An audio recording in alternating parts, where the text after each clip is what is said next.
here we are. I just have that tucked in just so that you can see where the waist is supposed to start. But oh my gosh, she's so poofy. I'm so excited. So the next part is to hem the bottom, and I'm gonna hand sew it with a blind stitch, so wish me luck. Ta-da! So this is what it looks like after I have blind stitched each of the 3 hems. I didn't even know what a blind stitch was before I did this, but I figured it out. One thing I love about the bottom of this dress is that it's not just a regular hem. Obviously you can see that I had to pull the fabric up about 9 inches before I sewed it to the outside layer. So it actually gives the bottom a little bit more body and poof, which is what you want for a Gone with the Wind dress. Okay. Top is not done at all. So at this point, I majorly changed the sleeves because the way that it was shaped in the pattern kind of looked more like a tank top shape. And technically there are scenes in the movie that have that shape. It looks for the most part like it's off the shoulder. And it would have just sat a little bit weird off the shoulder the way it was. So what I ended up doing is on this top layer, I ended up folding it in. Basically what I ended up doing is taking in the seam allowance like a lot more to make it skinnier. So technically these sleeves are really skinny. It seemed like the best thing to do to make the arms go off the shoulder was to just take it in a little bit. So this one's had more work done, if you can tell. This one I haven't finished doing yet, but I'm just going to be taking in the arm. So I'm going in on both arms now and pinning them exactly where I want so that it has less of a round shape and more of a V shape. And now that that part is kind of done, I get to go in on the arms. I'm adding in the seam allowance. This is what I do with a water-soluble marker so that it just goes away pretty quickly, giving me enough time to just clip the edges that I know are going to have to go inward so that it doesn't pull on it and make it awkward. And then after I clip it and make sure the seam allowance is just right, I can pin it and sew it down. And now we are to the boning. So this boning is something I got from Amazon. It's the boning that's technically already wrapped in fabric, and so I just use that because it's easier. And then as I'm cutting the pieces, I actually trim each of the plastic pieces and round them on the edges just so that it doesn't poke you. And after I round them, I also fold over the fabric because I cut a little bit extra out. So there's less plastic technically and more fabric in the boning. That way I can fold the edges over to make sure that it doesn't end up poking me. So this is what it looks like after I've got most of the boning in, but I still technically have to do the very 2 front pieces. And I'm doing these a little bit differently. So you can see that I have the front edge folded twice, and what I'm going to do is I'm going to put boning inside of it and then fold it over so that you can't see it at all, because this is going to close in the front so that you can do it yourself. I don't have to rely on somebody else doing it, and I just want to make sure that the boning is invisible at all because that I want it to look professional. So this is it after I've finished the front pieces. It looks so good. I'm so happy with it. At this point, we're going to start sewing in by hand the hooks so that I'm going to be able to close it in the front. I got these from Hobby Lobby for $3, and I ended up doing 12 sets of them total.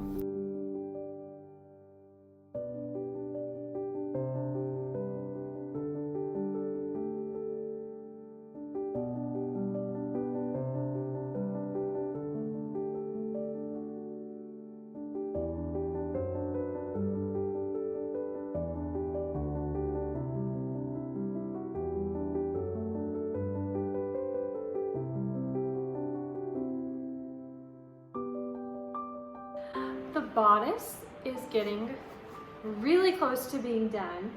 I basically just need to add the velvet around the edge, the 1-inch velvet, and she's pretty much done. And she fits beautifully. I wasn't sure how she was gonna fit until after I did all of these by hand, because I honestly don't know of another way to do it. So if I've missed something, let me know. But I did hand sew all of these, and I was just praying that it fit as I went, and she fits like a glove. So I'm gonna put them together now so you can start to see the idea of how this works. Ta-da!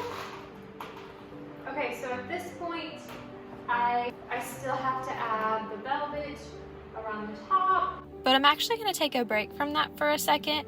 Instead of going straight into putting the velvet around the bodice and starting making the ruffles on top, I'm going to start making the belt. I'm going to show you the material I got for the belt and how I made it differently than the pattern. Now that I've kind of gotten close to an end with the skirt and the top, I'm going to start making the belt.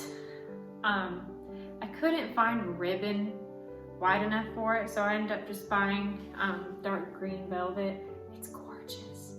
And I bought, I think, 3 yards of it. So all this is gonna be to add a bit of the rich green color to it. And I think that's kind of the thing that you don't realize sets it into the more elegant side of it. Because when it's all just like lighter colored, it almost seems too childish. But then when you add such a rich, elegant color, it really, I think it's just gonna bring everything together, and I'm super excited. So here is the interfacing as well as the actual belt facing that came with the pattern. First things first, I'm cutting the pieces out. One of them will be with the velvet and one of them will be with the lining that I have on the inside.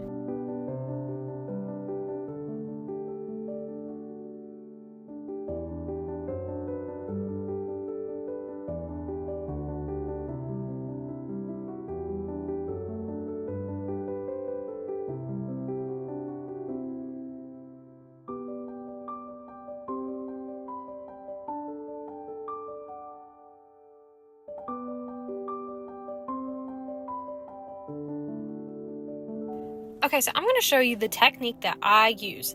I don't know the best way to do this. This is just the best way I've come up with. When I know I'm about to start folding fabric on top of each other and then pinning it that way, and I'm working with a really stubborn fabric, I draw a marker on the lines that I know I'm going to fold over. Then I put pins in each of the lines and I fold the pins until they line up with each other. After I know they line up with each other, then I pin those in place so that it's the perfect fold. This wouldn't be so complicated if it wasn't velvet, but I got so infuriated on this part because I just couldn't believe how slippery the velvet was as I was trying to fold it over. So if you are going to do this, I would definitely recommend sketching it out and doing my pinning method. I'm also about to be brutally honest with you. When I finished this belt, I did not like how it turned out. I think the shape of it was not like the one that's in the movie. And so I was just going to show you that I made a mistake, and this is me redoing the belt and making it shaped more like the one in the movie. The one that I had originally made, which you can go back and look at again if you want to, it's too pointed at the edge on the bottom. And some people said, well, I could just turn it upside down, but that's not exactly how it works with the way this was shaped. It curved in so much on the sides, like on the waist, that I couldn't just turn it upside down. So I had to remake it, and that's okay. That's just part of sewing. So this is the better version, where the bottom is going to be more almost like flat, but has a little bit of a shape to it. And I think you're going to see too that this one is much better whenever you look at hers in the movie. Just matches it a lot better. Something new I did during this project was the blind stitch, which I already told you, but something about doing it on the belt was so satisfying.